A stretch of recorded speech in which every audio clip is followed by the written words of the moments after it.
to our etheric body, and it's responsible for the blood plasma and charging the blood with energy. The heart is always constantly uh, purifying the blood. The liver is purifying the blood. The kidneys, they're all doing their work, you see. And the idea is this, my friend: when once the oil arrives in the optic thalamus, um, what occurs is the water is turned into wine. You see, that fluid is turned into new wine.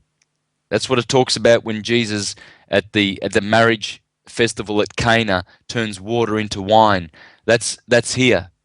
And what happens is, once you reach here, new blood, the body issues that produces new blood, and you become a much healthier living organism. And you can live longer, you can live thousands of years by guarding this process and guarding the oil. Because when the oil runs out, you die. And that's the cause of death. The cause of death is one and only one: the burning up or the consuming of that oil. And the beautiful pneumogastric nervous system, or the vagus nerve, which supplies the lungs and the stomach with that beautiful oil, they are also pushing the oil back up, and and and so this nervous system called the pneumogastric nerve, that's the tree of life. You see, if you eat the fruit of that tree, you'll waste that seed. So you have to preserve it, and eventually it will return to the optic thalamus, the light of the world, and you will have new blood, new wine, and physiologically you will regenerate your body and live for a long, long time. Okay, very well, Santos. Thank you very much. I have read a book by Mantak Chia, who talks about what you're saying, how to not to waste the seed. I just think that that information has been prostituted too much with the idea of enslaving people as well, and instilling fear. This is why I asked you in the Spanish show about this. Because there's been a lot of gurus who have mentioned this, and it's absolutely right, but they've used it in the wrong sense, in the wrong way.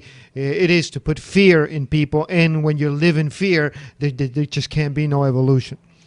But anyway, Santos, thank you very much for being here with us. We'll see you on Wednesday for La Hora de la Verdad in Spanish. Thank you, Santos. Thank you. Okay, folks, that's going to do it for us. My name is Johnny Guzman. I'd like to remind you again to send us your invitations to our Facebook, QLP Multimedia at gmail.com. You can go to our YouTube channel as well to see all of our previous shows. Just search for QL Television. Well, this concludes another show with this topic of Jesus Christ, lies, and deceit. I think Santos has put it very, very clear that whether this man existed 2,000 years ago, came here prepared himself, became enlightened or a master, but it was just a man. He didn't come here to save our lives. He never came to change the world. There's been many Jesus Christ, as you mentioned, Polonius of Tyana, Krishna, Orpheus, a whole bunch of other people who have walked this earth that had the same characteristics. Will we ever know? I don't know. The one true fact is that he hasn't shown up for 2,000 years, and he hasn't come to save anyone. And if there's a time to save humanity, it's right now, in this year, 2012, because of all of these horrific things that are going on in our planet. I think it'll be a good idea for Jesus the Savior to come now and save this planet. I don't think that's going to happen. I don't think that will ever happen. I think that, Santos has put it, the journey is within. Our journey is within, to wake up, to whether that is correct to bring the oil up to our pineal gland, whether it is to bring more electricity into our body. All I know is that the journey is within, to wake up within, to understand how we are, to understand how our system works, and not to separate ourselves from our earth and from our fellow human beings. Thank you for being here once again. I'd like to remind you to join us tomorrow for our Spanish show, Conspiraciones, La Hora de la Verdad, tomorrow night at 7 o'clock Ecuadorian Standard Time, 8 o'clock Eastern Standard Time in the United States and in Canada. Take care. I'll see you tomorrow. Ciao.